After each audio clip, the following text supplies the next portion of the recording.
Hello YouTube friends, I'm Max and this is my 8,000 mile review and ride report 5 months into owning this amazing bike.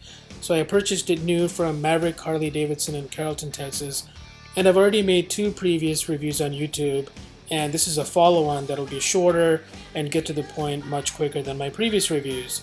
If you've been following my older reviews, you'll know that I traded in a 2012 Level 2 Honda Goldwing that I purchased new and put 30,000 miles on for this bike, which I bought in June 2015. I've been very happy with this bike. It's proved to be very reliable, and really my fear of Harley had primarily been because of quality issues that I'd read about and that I'd heard of on forums, and I had expected to have had many more issues by now than I've actually experienced. So I'm very thankful to be enjoying a trouble-free 8,000 miles so far. And I ride a lot, so 8,000 miles in 5 months, yeah. So the only Harley recalls that I've faced have been the saddlebag pins have been replaced and the master clutch cylinder has been improved and repaired. And I can't tell the difference, so there's really been no impact to me in any way. Why is this bike such a big deal? Well, the clutch is super smooth and has such a nice, easy pull. The Goldwing clutch was a much harder pull. And also, the bike I had before that, my first motorcycle, was a Kawasaki Vulcan 900, and that also had a harder clutch pull. It's amazing how little things like the clutch pull can make such a big difference. And also, the ABS brake lever is so nice on the Harley Road Glide 2015, and I really enjoyed the battery voltmeter because it's particularly helpful and useful when you're running heated gear or LED lights. And finally, the gear indicator really helps when you're new to the bike. Some of the Project Rushmore 2015 improvements that I really find indispensable have been the fact that there's no head or helmet buffeting. Whether you wear a helmet or not, I find that the stock windshield and the wind tunnel driven front vented design is really amazing on this bike. Some bugs will hit you if you're tall like me and you're a bigger person. You'll definitely catch some bugs in the face. While you're seated on the bike, you can open and close the saddlebags. That is an extremely useful feature that I use all the time. And also, there's no tools needed, and you can use your hand to adjust the rear suspension for a softer, firmer ride. I tend to keep it in the middle, but that's also a very useful Project Rushmore feature. And finally, the super bright LED lights. Wow! Great lights, and it's low power pull, so really enjoyed that. When buying this motorcycle, here are my absolute must-do recommendations. Get a nice exhaust. So I'm running Vance & Hines pipes that were installed by the dealer. These are fantastic with carbon tips. They're 2-in-1 back out into 2.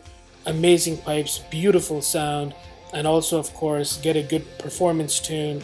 And ape hangers. If you're tall and big like me, I'm running 1.25-inch Road Glide fat ape handlebars. Stock Harley. They've got quite a bit of pullback, very comfortable.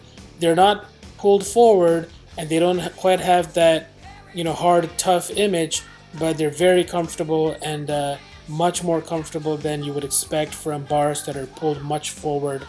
As you see in a lot of other kind of implementations. Also, get a more comfortable seat. I'm sitting on a Harley hammock seat, and I sold my original seat on eBay and got a good value for that. And on top of the Harley hammock seat, I also sometimes, for long distance, or if it's raining, I'll sit on an Airhawk seat, which I strongly recommend, and that's also outstanding. And finally, you've seen in this video that I've installed a Rockform motorcycle iPhone 6 Plus mount, and that's really handy for keeping your smartphone right on your handlebar, and it's a very nice minimal form factor, and I really enjoyed that. And finally, as you saw in this video, I'm running LED lights for increased nighttime visibility and safety. Be sure to check with your local laws and be in compliance with those. Some of the things that I don't like about the motorcycle are the audio sound system kind of sucks out the gate, and I'm actually running the stage 1 audio, which is really insufficient, but the bare audio that comes with the motorcycle is really insufficient. And the seat really sucks unless you're super skinny and you're a small person. You're going to get very uncomfortable with the stock seat. And finally, I find that the rear tail light is very small. It's the old legacy design. And the rear signal indicators are also red, same color as the brake lights. So for me, what's next? What does the future hold? I would say the only other change I would make for this motorcycle would be getting stage 2 audio, getting something that is much nicer as far as, installing an amp and getting maybe speaker lids in the back. Although nothing beats the exhaust note, that nice, loud, throaty growl that's from the Vance and Hines pipes. So I'm very happy with those. And also, I might change out the rear signal color from red to yellow, just like the front signals, so there's more visibility and higher safety factor. Guys, I hope you enjoyed this review. Thanks in advance for providing your feedback and comments, and subscribe below if you're interested in this kind of material for the next review. Thanks.